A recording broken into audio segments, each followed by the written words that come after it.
Hey, I'm really glad you clicked on this one, because if you're here, I already know something about your day. I know there was a moment, maybe at lunch, maybe at dinner, maybe at both, where you placed a plate of food in front of your child and watched them turn away from it, push it around, gag at the smell, and somewhere in the back of your mind, a quiet voice asked, "Am I failing at this?"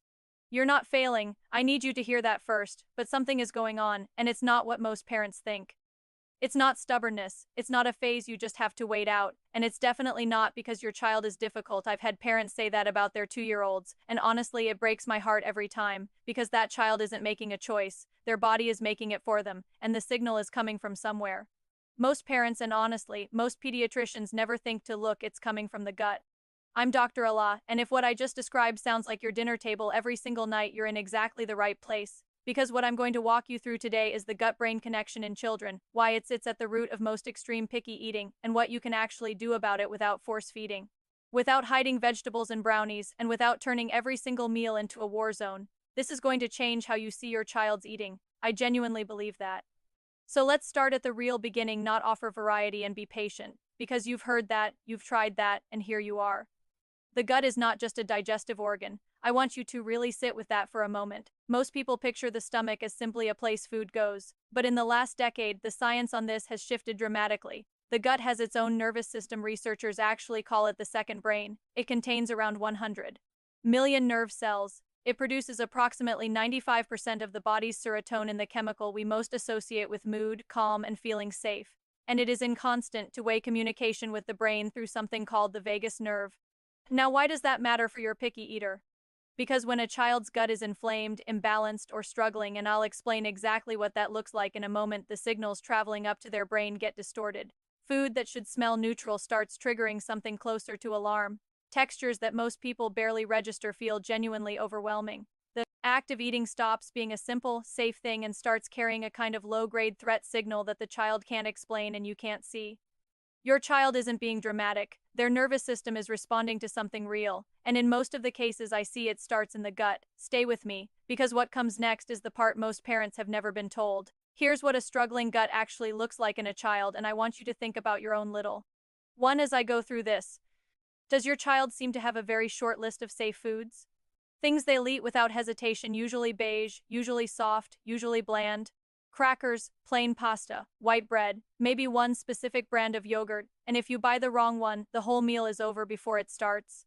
Does your child genuinely gag at certain textures or smells, even before the food reaches their mouth? Do they complain of a tummy ache fairly regularly without there being an obvious cause? Constipation that comes and goes? A general pickiness that seems to be getting more narrow over time, not wider? And this one is important, do they seem more anxious in general? Harder to settle, more sensitive to change, maybe some sleep struggles too? If you're nodding right now, I want you to understand something. These are not separate, unrelated quirks. They are a pattern, and that pattern has a name. It's called gut-brain dysregulation, and it is far more common in children than we used to think. Here's what's happening beneath the surface. In a healthy child's gut, there's a diverse, balanced community of bacteria. We call it the microbiome.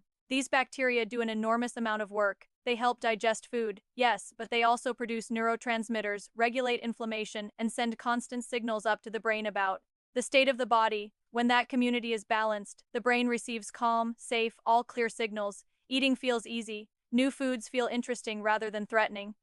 But when that community is out of balance, when the diversity is low, when inflammatory bacteria are dominating, when the gut lining is irritated, the signals change. The brain receives something closer to low-level static, low-level threat, and for a child whose nervous system is still developing, still learning what's safe and what isn't, that static can translate directly into food refusal. And here's the part that genuinely surprises most of my patients when I explain this.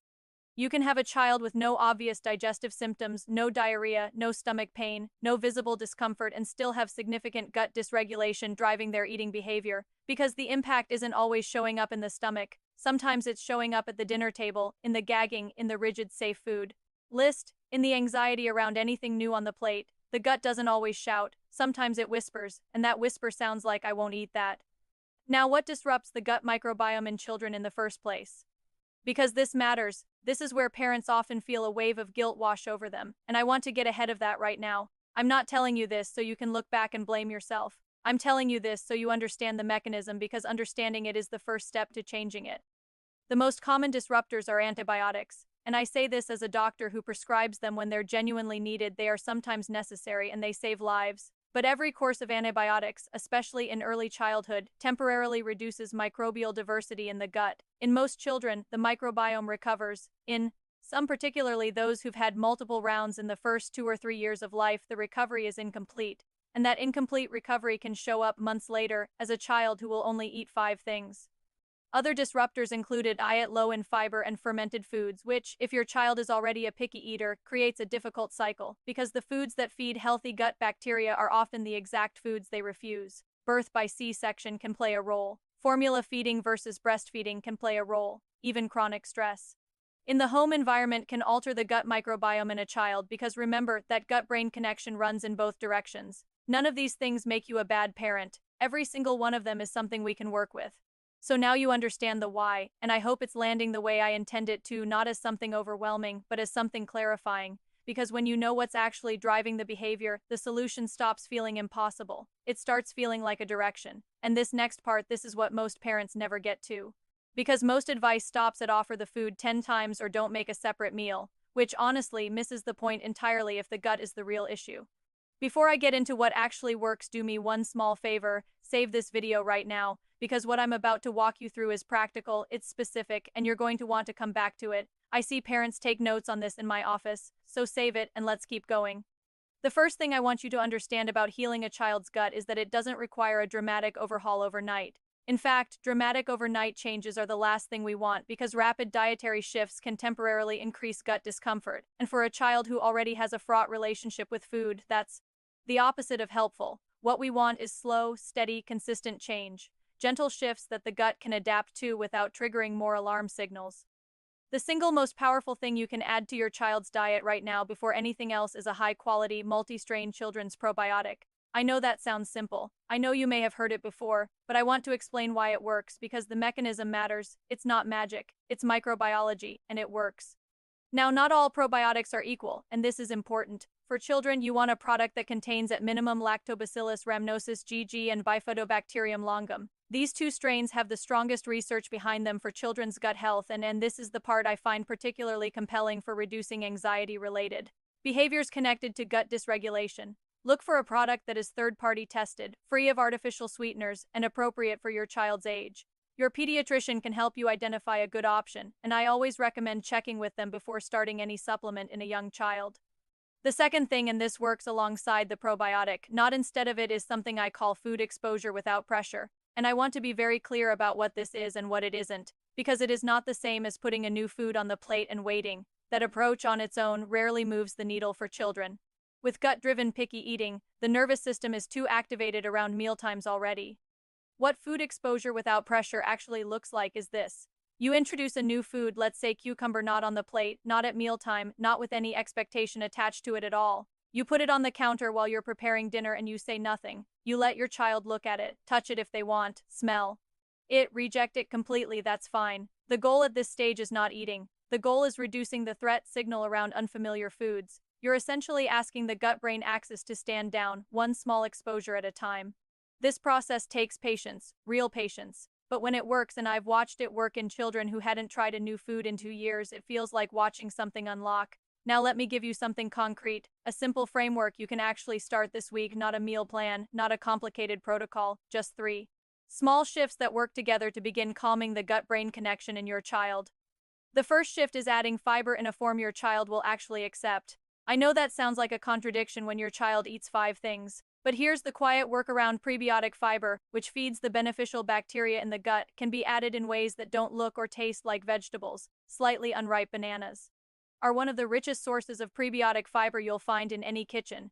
Oats, cooked in cooled rice, the cooling process actually increases its resistant starch content, which is exactly what beneficial gut bacteria feed on. These are foods many picky eaters already accept. You're not forcing anything new, you're just quietly feeding the good bacteria that are already there, trying to grow.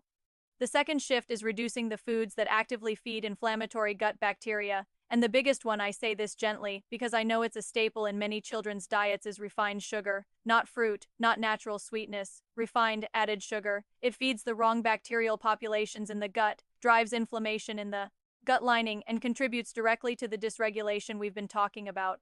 I'm not asking you to eliminate it overnight. I'm asking you to quietly, gradually reduce it. Swap one thing at a time. The gut will notice even small reductions. The third shift is creating what I call a calm mealtime nervous system, and this one has nothing to do with food. It has to do with the environment around food. When a child with gut-brain dysregulation sits down to eat in an environment that feels pressured where there's tension, expectation, negotiation, or frustration in the air, their nervous system is already activated before a single bite happens.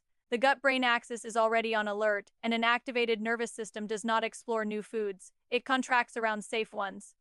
So the shift is this. For 2 weeks, just 2 weeks, I want you to remove all pressure from the table. No encouraging bites. No just try one. No reaction when something is refused. Serve the meal. Sit together. Talk about anything other than food. Let the meal be a calm experience, not a performance. You will be amazed at what a nervous system does when it stops feeling watched.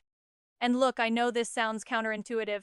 I know every instinct in you wants to encourage, to nudge, to celebrate the small wins out loud. But for a child whose gut is sending threat signals around food, that encouragement can feel like pressure, and pressure keeps the cycle going. Calm breaks it. These 3 shifts: prebiotic foods your child already eats, quietly reducing refined sugar, and 2 weeks of zero mealtime pressure combined with a good quality children's probiotic. This is the foundation. It won't happen in 3 days. But in 4 to 6 weeks, most parents I work with start to see something soften, a willingness to sit with a new food on the table without distress, an occasional moment of curiosity, a safe food list that quietly, slowly begins to expand. That's not nothing. That's the gut-brain axis beginning to regulate. That's the science working. And if after 6 to 8 weeks of consistent effort you're still not seeing any movement, please talk to your pediatrician.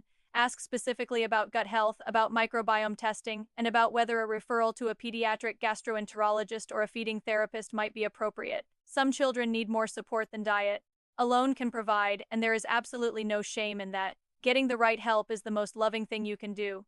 You came here tonight because something didn't feel right, because watching your child refuse food day after day carries a weight that other parents don't always understand, the worry that they're not getting enough, that they're going to fall behind, that somehow you should be doing something differently. I want you to put that weight down. You were doing the best you could with the information you had, and now you have more.